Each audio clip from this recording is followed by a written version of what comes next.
चलो फ्रेंड्स, હવે આપણે જોઈએ અપૂર્ણાંક અને દશાંશ સંખ્યાઓ. અપૂર્ણાંક એટલે કે ફ્રેક્શન અને દશાંશ સંખ્યાઓ એટલે કે ડિવિઝન. હવે એમાં જોઈએ આપણે પહેલું. તેમાં આપણે શું કર્યું છે કે પ્રત્યેક વિધાન સાચું બને તે રીતે ખાલી જગ્યા પૂરો. તો હવે એમાં જોઈએ આપણે પહેલું. તો એમાં આપણને કહેવાનું છે કે બે પૂર્ણાંક અને એક 3 ચતુર્થાંશ એક ખાલી જગ્યા અપૂર્ણાંક છે, એટલે કે મિશ્ર અપૂર્ણાંક છે, કેમ કે સંખ્યાઓ મિશ્રમાં આવે છે.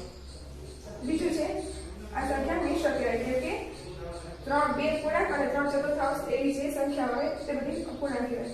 હવે બીજું છે આપણી પાસે 3/5 બરાબર 9/15. હવે કે 3 વડે ગુણ ભાગી એટલે કે 3 તરી 9 અને 3 પંચા 15 એટલે કે આપણી પાસે 3 પંચાંશ આવી જાય, એટલે કે આપણે 3 પંચાંશ બરાબર 3 પંચાંશ. એવી રીતે ત્રીજું 2/3 વત્તા 3/2 બરાબર આપણે શોધવાનું છે. તો આપણે શોધીએ તો કે ત્રીજુંમાં આપણને કીધું છે 2/3 વત્તા 3/2. હવે આપણે લસા લેવો પડે. તો લસા લઈએ તો લસા લેવામાં નીચેની સંખ્યા લેવાની, એટલે કે 3 અને 2. તો 3 લઈએ તો 3 × 3 2 નો લઈએ તો 2 × 2. હવે લસા લઈએ તો કે લસા બરાબર 3 × 2 બરાબર 6. હવે 6 રહ્યા એટલે આપણે લઈએ એટલે છેદમાં 6 અને આપણે ખોલીએ એટલે 6 વત્તા 7 એટલે કે 13/6. હવે ભાગાકાર કરી એટલે કે 13 અને 6. હવે 6 છે તો 6 દુ 12. હવે આપણી પાસે આવ્યો 1. હવે આને આપણે મિશ્ર સંખ્યામાં ફેરવવાનો છે. મિશ્ર સંખ્યા કરી એટલે આ એક ઉપર વહી જાય, 2 અહીંયા સાઈડમાં આવતો રહે અને 6 વહી જાય છેદમાં, એટલે કે આપણો જવાબ આવે 2 પૂર્ણાંક 1/6. જો ફ્રેન્ડ્સ આવી ગયા ને આપણો જવાબ. હવે તેવી જ રીતે ચોથું તો 2/5 અને 3/4 કરતા ખાલી જગ્યા અપૂર્ણાંક છે. તો આપણે કીધું હતું એ પ્રમાણે આ સંખ્યા રે કે આ સંખ્યા કરતા નાની કહેવાય, એટલે કે આવશે નાનો અપૂર્ણાંક છે. હવે પાંચમું છે 4 × 1 પૂર્ણાંક 1/3 બરાબર ખાલી જગ્યા છે. તો જોઈ લઈએ આપણે કે પાંચમું શું કીધું છે કે 4 × 1 પૂર્ણાંક 1/3. હવે આને આપણે 4 ગુણ્યા હવે 2 × 2 અને 3/2 એટલે કે 2 દુ 4 એટલે કે 3 દુ 6. આપણો જવાબ આવી ગયો 6. જો ફ્રેન્ડ્સ જવાબ આવી ગયો 6. તેવી જ રીતે છે હવે છઠ્ઠું. હવે છઠ્ઠામાં છે આપણે 6/5 નો 1/3 ભાગ ખાલી જગ્યા છે. હવે છઠ્ઠું તો આપણે કીધું છે કે 6/5 એનો 1/3 ભાગ કીધો છે. તો હવે જોઈએ તો આપણને કીધું છે ભાગ.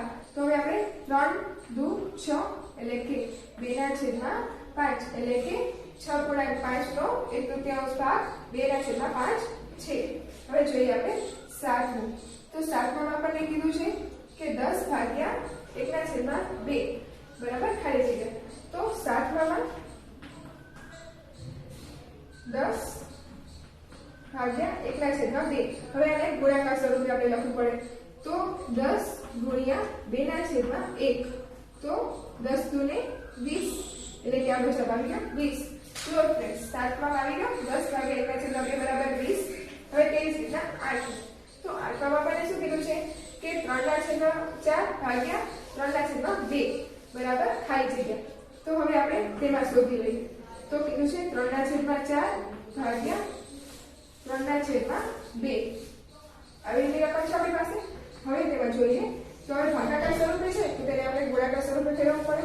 તેથી 3/4 ગુણ્યા 2/3 3 ઉડી રહે અને 2 દુ 4 આપણી પાસે બચ્યું 1/2. પણ આ આપણું આવ્યું ગુણાકાર સ્વરૂપે. હવે આને પાછું ભાગાકાર સ્વરૂપે લઈ જવું પડે, એટલે આપણી પાસે આવ્યો જવાબ 2. એટલે કે આપણે જો આઠમાં જવાબ આવ્યો 2. તેવી જ રીતે હવે 9. તો એમાં આપણને કીધું છે 4 પૂર્ણાંક 1/7 નો વ્યસ્ત જણાવો. તો હવે આપણે એનો વ્યસ્ત જણાવીએ. તો ચલો 9 આપણને કીધું છે 4 પૂર્ણાંક 1/7. હવે આના વ્યસ્ત કરીએ તો 7 × 28 29 અને છેદમાં 7. હવે આને વ્યસ્ત કરવાનું એટલે કે 7/29. જો ફ્રેન્ડ્સ આવી ગયા ને જવાબ. તેવી જ રીતે હવે આપણે 10મું કરીશું. તો 10માં શું કરવાનું છે તો કે 2 પૂર્ણાંક 1/3 ભાગ્યા 7 બરાબર. તો હવે આપણે આને જોઈએ. તો તેના માટે પણ આપણે પૂર્ણાંક સંખ્યાને ફેરવવી પડશે. વિશ્વ સંખ્યા છે તેને અપૂર્ણાંકમાં ફેરવવી પડશે. તો કે 10મો. 10માં છે 2 પૂર્ણાંક 1/3 ભાગ્યા 7. ચલો ફ્રેન્ડ્સ, આવી રીતનું છે ને. તો હવે આને આપણે ફેરવી લઈએ. તો કે 3 દુ 6 ને 1 7/3 ભાગ્યા 7. હવે આને આપણે ગુણાકારમાં ફેરવીએ. તો કે 7/3 ગુણ્યા 1/7. હવે આમાં ઉડી ગયું અને આપણી પાસે જવાબ આવે 1/3. જો ફ્રેન્ડ્સ, જવાબ આવી ગયો ને. તેવી જ રીતના હવે 11. તો 11માં આપણને કીધું છે કે 1/2 માઇનસ 1/3. હવે આમ આપણને આપ્યું છે તો આપણે આમાં લેવો પડશે લસા. તો લસા લઈએ એટલે 2 અને 3 એટલે કે 2 એકા 2 3 એકા એમ જ પછી 3 અને 1 આપણે લસા લઈએ તો શું આવે? લસા બરાબર 2 ગુણ્યા 3 એટલે કે 6. હવે આમાં 6 લઈએ એટલે છેદમાં 6 અને ઉપરની સંખ્યા 3 વડે ગુણીએ એટલે કે 3 અને માઇનસ ના માઇનસ એના અને આ સંખ્યાને ગુણવા પડે 2 એટલે કે હવે આપણી પાસે આવ્યું 1/6. જો ફ્રેન્ડ્સ, આપણી પાસે જવાબ આવી ગયો 1/6. તેવી જ રીતે હવે છે 12. તો 12માં શું કરવાનું છે? તો કે 0.5 અને 0.05 બંનેમાં 0.5 સંખ્યા મોટી છે. કેવી રીતના? તો કે આપણે પોઈન્ટમાં જેમ પોઈન્ટ પછીની સંખ્યા વધતી જાય એટલે કે પોઈન્ટ પછી જેમ આંકડા વધે તે રીતે સંખ્યા તે નાની થતી જાય. એટલે કે આપણે સંખ્યા કઈ મોટી છે અત્યારે? 0.5. એ સંખ્યા મોટી કહેવાય. પછી 13માં 6 રૂપિયા 9 પૈસાને દશાંશ સ્વરૂપે કેવી રીતના લખાય? તો કે 6.0.9 એટલે કે 6 રૂપિયા અને 9 પૈસા. તેવી જ રીતે હવે 14મું. તો એમાં શું છે કે 8 ગ્રામને કિલોગ્રામમાં દશાંશ સ્વરૂપે ખાલી જગ્યા કિલોગ્રામ લખાય. તો હવે 1 કિલોગ્રામ 1 કિલો ત્યારે 1000 ગ્રામ થાય. એટલે કે 8 ગ્રામ છેદમાં 1000 એટલે કે ગ્રામ. બરાબર. હવે 3 પોઈન્ટ છે તો 3 પોઈન્ટ છે તો તેને આપણે છેલ્લેથી 3 પોઈન્ટ આપીને પોઈન્ટ મૂકવો પડે. એટલે કે આપણે દશાંશ સ્વરૂપે કેવી રીતે લખી શકાય? તો કે 0.00 ને 8. તેવી જ રીતે આવે છે 15. તો તેમાં આપણને શું કીધું છે કે 7.345 માં 5ની સ્થાન કિંમત દર્શાવો. આ 5 છે તેની આપણે સ્થાન કિંમત દર્શાવવાની છે.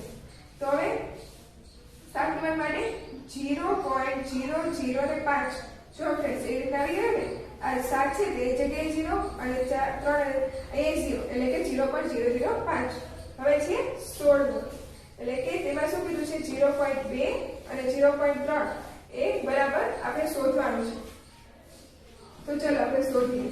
શું કીધું છે? 0.2 ગુણ્યા 0.3. હવે આ પૂર્ણાંકો છે તો આપણે શોધીએ.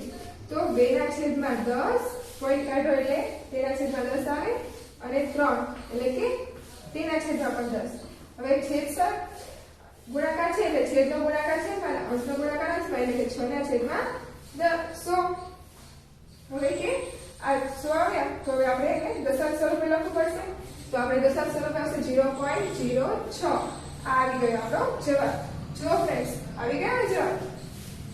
તેવી જ રીતે હવે 17. તો તેમાં આપણે કરવાનું છે કે આપણને કીધું છે કે 2.97 ગુણ્યા 1000. તો હવે આપણે શોધીએ. ચલો 17મું 2.97 ગુણ્યા 1000 આ આપણને આપ્યું છે. તો હવે આપણે 2 એનો પોઈન્ટ કાઢવો હોય તો 997 છેદમાં 100 ગુણ્યા 1000. તો હવે આ 0 આ 0 આ 0 આ 0 ઉડી ગયા. હવે આપણી પાસે બચ્યું 297 ગુણ્યા 10. આપણે જવાબ શું આવશે? 2970. જો ફ્રેન્ડ્સ, આપણો જવાબ આવી ગયો ને. તેવી જ રીતના હવે 18. તો 18માં શું કરવાનું છે? તો કે 2.7 ભાગ્યા 100. તો હવે એને આપણે જોઈ લઈએ. આગળ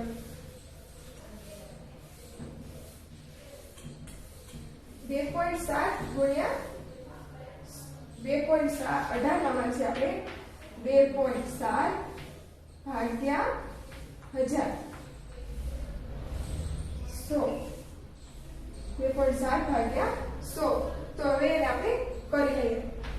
તો હવે આને પોઈન્ટ કાઢવો હોય તો 27/10 અને ભાગ્યા 100 આવી રીતના છે ફ્રેન્ડ્સ.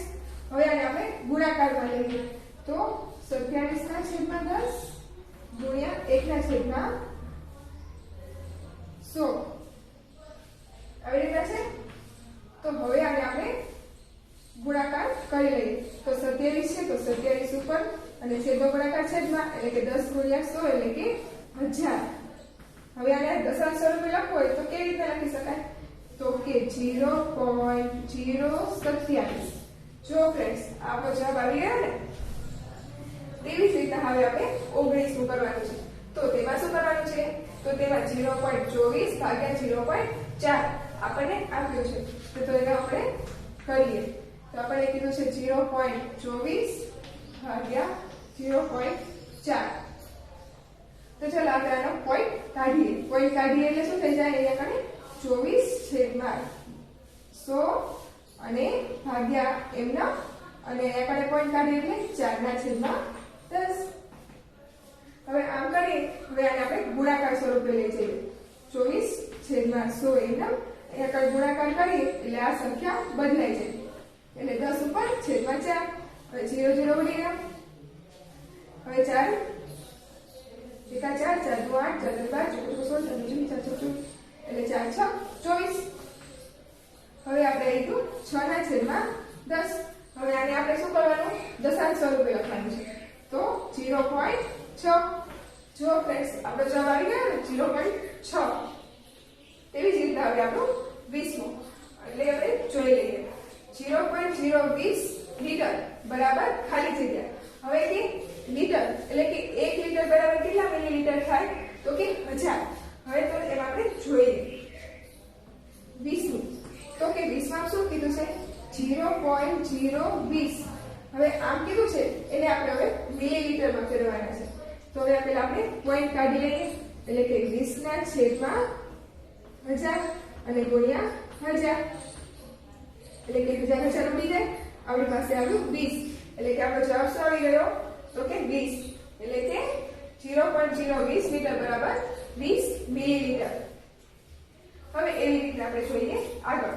તો આપણે કહેવાનું છે કે કૌંસમાં આપેલા વિકલ્પોમાંથી સાચો વિકલ્પ પસંદ કરી નીચેના વિધાનોમાં ખાલી જગ્યા પૂરો. હવે આપણે જોવાની છે ખાલી જગ્યાઓ. ચલો હવે પેલી 11/3 એક ખાલી જગ્યા અપૂર્ણાંક છે. તો કેવો છે? શુદ્ધ નથી. કેમ કે આપણો ભાગી શકાતો નથી એટલે કે શુદ્ધ નથી એટલે કે અશુદ્ધ અપૂર્ણાંક છે. પછી બીજું 3/5 બરાબર ખાલી જગ્યા 5/3 એટલે કે આ સંખ્યા એ નાની છે. આ સંખ્યા કરતા મોટી. આ સંખ્યા મોટી છે એટલે કે 3/5 લેસ ધેન 5/3. તેવી જ રીતના હવે ત્રીજું 4/5 ખાલી જગ્યા 28/35. હવે આને આપણે જોઈ લઈએ. તો કે 4/5 અને કીધું છે 28/35. તો હવે આપણે આને 7 વડે ભાગીએ તો 7 ચોક 28 અને 7 પંચું 35 એટલે કે બે બરાબર થઈ જાય છે. તો આપણી પાસે શું આવી ગયું? 4/5 બરાબર 4/5.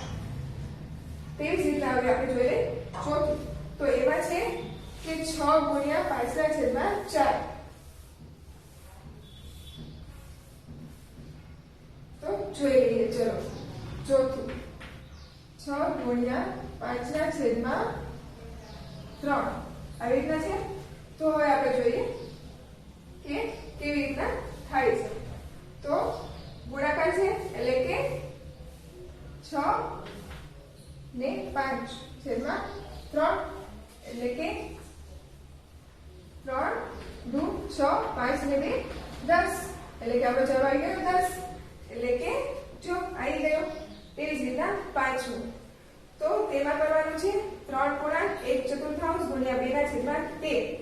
તો તે જોઈ લઈએ. તેમાં આપણને કીધું છે કે શોધવાનું છે 5માં 3/1/4 ગુણ્યા 2/13. ચલો પેલા અમે ફેરવી લઈએ પૂર્ણાંકમાં 4 એકા 4, 4 દુ 8, 4 12 ને 13 ના છેદમાં 4 ગુણ્યા 2 ના છેદમાં 13. તો ચાલો આવડી ગયું, અહીંયા આવડી ગયું એટલે આપણી પાસે આવ્યું 1 ના છેદમાં 2. જો ફ્રેન્ડ્સ જવાબ આવી ગયો ને આપણો. તેવી જ રીતના હવે છઠ્ઠામાં કીધું છે કે એક પૂર્ણાંક 1/3 ભાગ શોધવાનો છે. તો ત્યારે આપણે શોધી લઈએ. છઠ્ઠામાં કીધું છે એક પૂર્ણાંક 1/3 ગુણ્યા 1/3 એટલે કે ભાગ શોધવાનો છે એટલા માટે. હવે આને આપણે ફેરવી લઈએ. 2 એકા 2 ને 1, 3 ના છેદમાં 2 ગુણ્યા 1 ના છેદમાં 3. આવડી ગયું. આપણી પાસે જવાબ આવે 1 ના છેદમાં 2. જો ફ્રેન્ડ્સ આપણી પાસે જવાબ આવી ગયો ને 1 ના છેદમાં 2. તો બધાને મજા આવી ને. ચલો હવે આપણે આગળનું જોઈએ.